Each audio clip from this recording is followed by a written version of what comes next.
The truck rattled over the cattle grid at the base entrance, and Elena Voss didn't bother turning down the radio. She had driven this kind of road before. Cracked asphalt, chain-link fencing, a guard booth with a young soldier who checked her ID twice before waving her through. She wasn't offended. She would have done the same. The high desert stretched in every direction, flat and brown, interrupted only by a cluster of low buildings and a water tower painted with a unit crest she didn't recognize.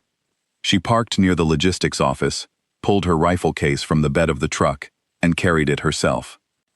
Inside, a logistics officer named Garfield was already apologizing before she cleared the door.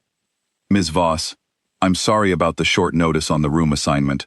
We had a mix-up with one of the Allied units and—" "It's fine," she said. "Which building?" "C7. Down the east corridor. Last door on the left." He handed her a laminated badge. "Briefing for the joint exercise is at 0800. The SEAL element arrives tonight." She nodded, took the badge, and found her room without asking for directions. The SEAL platoon arrived after dinner, and Elena heard them before she saw them. Boots on gravel, equipment cases rolling across concrete, voices that carried the particular ease of men who were comfortable taking up space. She was sitting outside on a low concrete step, drinking instant coffee and reading a weather report for the week. Wind patterns in the desert changed fast. She wanted to know what she was working with. Commander Jack Reyes was the last one off the transport. He was taller than she expected, with close-cropped gray at his temples, and the kind of posture that didn't announce itself. He glanced in her direction once, nodded in the general way that people nod at strangers in passing, and went inside. Elena finished her coffee. The briefing the next morning was routine. A major from the training command explained the exercise structure, a 5-day interoperability assessment covering communications, land navigation, close quarters movement, and long-range marksmanship. The SEAL platoon occupied 2 rows of chairs near the front. Elena sat along the wall with the other evaluators. Reyes asked good questions. His men were quiet and attentive, and Elena marked that as a sign of solid leadership. A unit talked as much as its commander allowed. What she also noticed, because she noticed most things, was the look that passed between 2 of the younger SEALs when Garfield briefly introduced the evaluation team. One of them, a compact, self-assured petty officer with sharp eyes, leaned toward the man beside him and said something under his breath that made the other one smile. She didn't catch the words, but she'd seen that kind of smile before.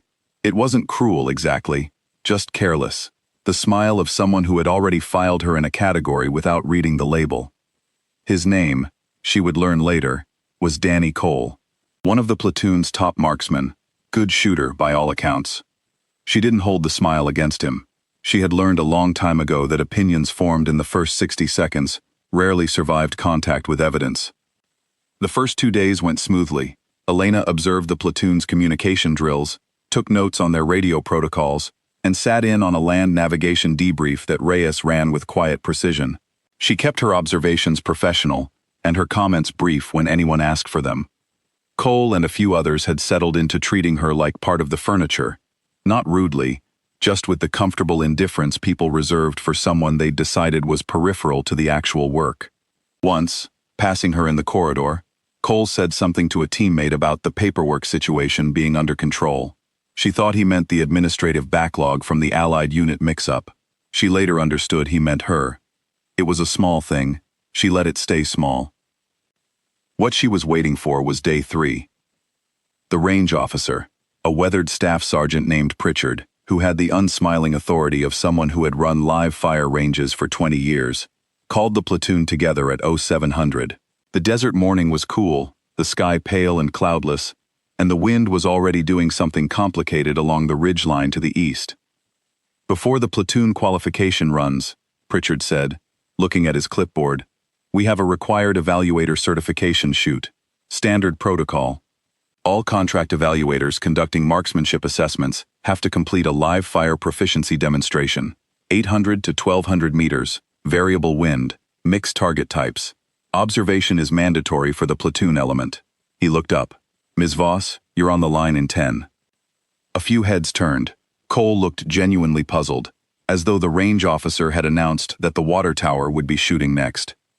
"She's shooting?" someone said. "Not Cole. Someone behind him. Pritchard didn't look up from his clipboard. That's what I said. Elena was already walking toward the equipment area, where she'd stored her case the night before.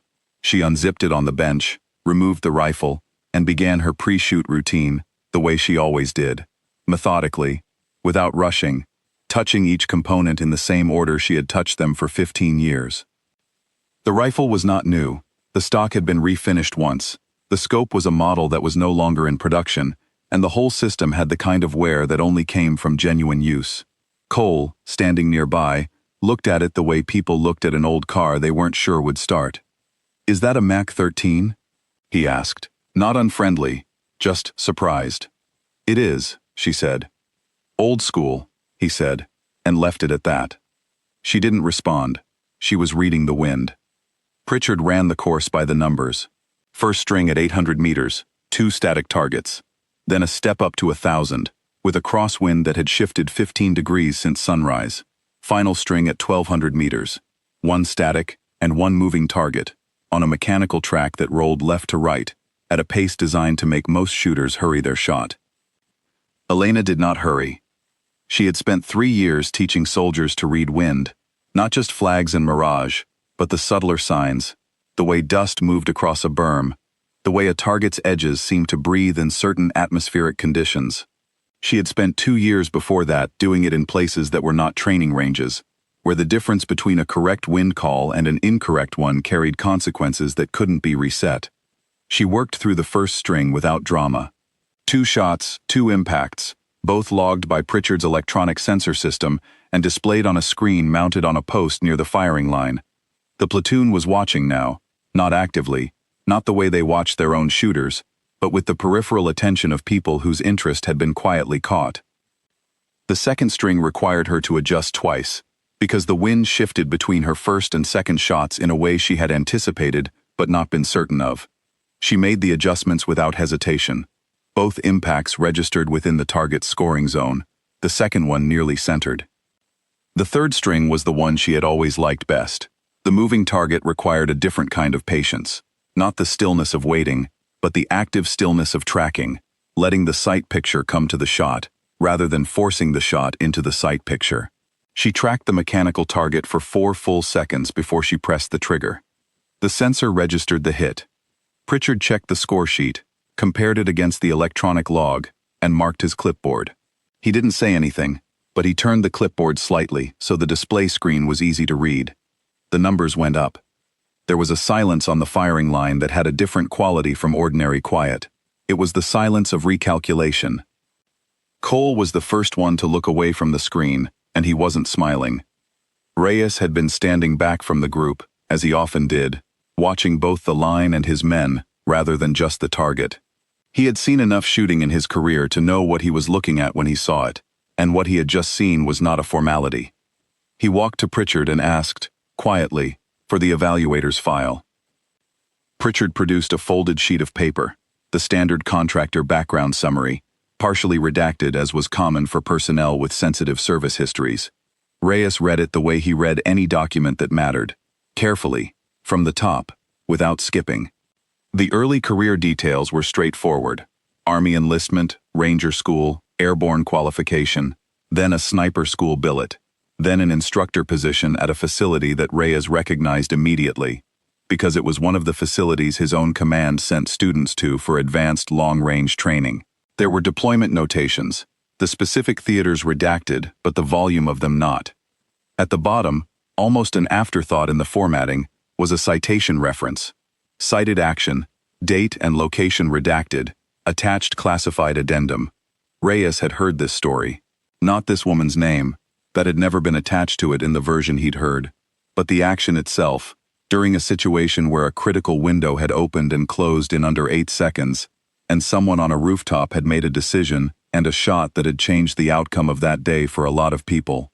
The story had circulated in special operations circles for years, the way important stories did, quietly, with the names left out. He folded the paper, handed it back to Pritchard, and walked to the firing line.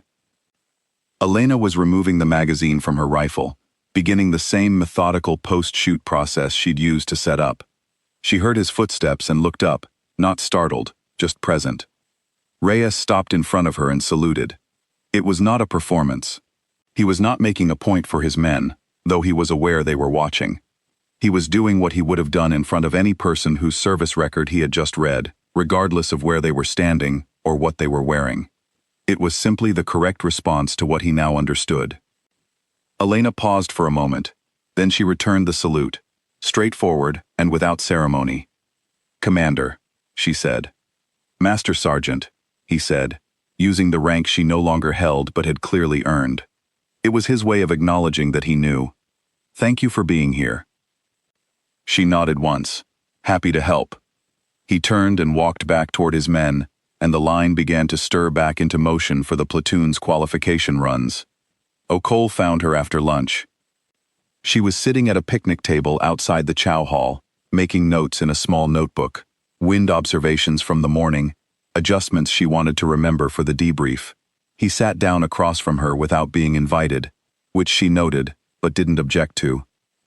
"I said some things this week," he said. "Not to your face, but—" He stopped, seeming to decide that the partial version was worse than the honest one. "I made some assumptions about who you were, and they were wrong. I'm sorry." She looked at him for a moment. He was maybe 26, she guessed, and he had good eyes, the kind that tracked details, the kind that made a person a natural shooter. He was embarrassed, but he wasn't flinching, which she respected. "I've been making assumptions my whole career," she said. "Most of them turned out to be wrong too. That's how you get better." He nodded slowly. "Commander Reyes said you used to teach advanced wind reading." "I did. Would you—" He hesitated, as though the question was harder than the apology. "Would you be willing to run through it with us before you leave? Not formally, just whatever you'd be willing to share." She closed her notebook. "What time does your platoon finish their evening maintenance check?" 17:30. "Tell them to meet me at the range at 1800. Bring their data books."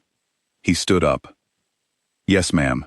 He said it simply, without irony, which told her that the recalibration was genuine. The session lasted 90 minutes, and was one of the better ones she could remember running. The men came ready, data books open, questions prepared, and the questions were the kind that only came from people who were already good and wanted to be better. She walked them through the principles she had spent years refining: how to use the heat shimmer off the desert floor as a real-time wind indicator, how to recognize the difference between a consistent crosswind and a variable one, how to adjust their internal timing when conditions were degrading instead of compensating after the fact. Reyes sat on a folding chair at the back of the group and listened. He didn't participate. He was watching his men, she thought, more than watching her. When she finished, there was a round of genuine thanks, not the polite kind, the kind that came from people who felt they'd gotten something real. She accepted it without deflecting and without encouraging them to linger. Before sunrise, on the 6th day. The base was quiet at that hour, the kind of quiet that belonged to a place between its shifts. She loaded her rifle case into the truck bed, set her coffee in the cup holder, and pulled out of the parking area without stopping at the logistics office. She'd filed her evaluation report electronically the night before. Everything that needed to happen had happened. The gate guard, a different young soldier from the one who'd checked her in, waved her through without looking up. She drove east, into a sky that was just beginning to separate light from dark, the desert floor still cool and blue around her. She turned the radio on low, something without words, just a steady, unhurried sound, and settled into the drive. She didn't think about the salute, or about Cole, or about the session at the range. She thought about the wind from the second string, the shift she'd anticipated, but not been certain of. She'd been right. But next time, she thought, she'd want to be more certain. There was always something to learn. That was the part she had never gotten tired of. The truck moved down the empty road, and the base disappeared behind her in the rearview mirror, and the sky ahead kept turning, quietly, from dark to light.